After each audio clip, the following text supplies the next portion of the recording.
आज का हमारा टॉपिक है issue of share for consideration other than cash. It means कई बार हम एसेट्स परचेज करते हैं, दूसरी कंपनी के शेयर परचेज करते हैं या टेक्निकल नो हाउ परचेज करते हैं, तो हम कैश देने के बदले में अपने कंपनी की शेयर उनको इशू कर देते हैं।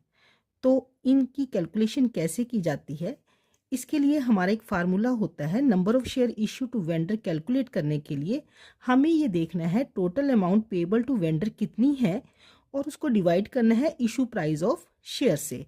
इससे जो हमारे पास आंसर आएगा वो नंबर ऑफ शेयर्स आ जाएंगे जो हमें उस वेंडर को देने हैं। एग्जाम्पल से समझते हैं। अगर हमने एक मशीनरी खरीदी है 1,35,000 की और हमारा एट पार पर हम उसको 10 रुपीज़ वाला जो शेयर है वो देना चाहते हैं, तो हम 1,35,000 डिवाइडेड बाई 10 करेंगे तो 13,500 जो शेयर्स हैं वो हमारे पास आ जाएंगे इशू करने के लिए। लेकिन अगर ये प्रीमियम केस बनता है तो हमारा जो शेयर रेट है वो 12 रुपीज़ का बन जाएगा। इन केस 11,250 शेयर्स आएंगे हमारे उस वेंडर को इशू करने के लिए।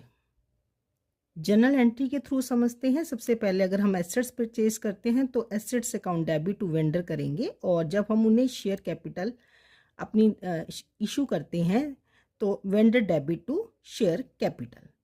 अगर हम प्रीमियम पर करते हैं तो vendor to share capital to security premium.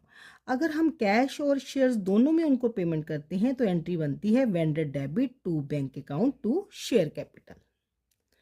इसमें हमारा मेन टारगेट होता है हमें वो नंबर ऑफ शेयर कैलकुलेट करना जो हमें वेंडर को देनी है। इसी तरह से हम एक और केस स्टडी करते हैं कि जब हम एक रनिंग बिजनेस परचेज करते हैं तो हमारी जर्नल एंट्री कैसे बनती है। तो जैसे कि आपको पहले बताया था, एसेट्स डेबिट होती हैं तो यहाँ पर भी एसेट डेबिट हो जाएंगी।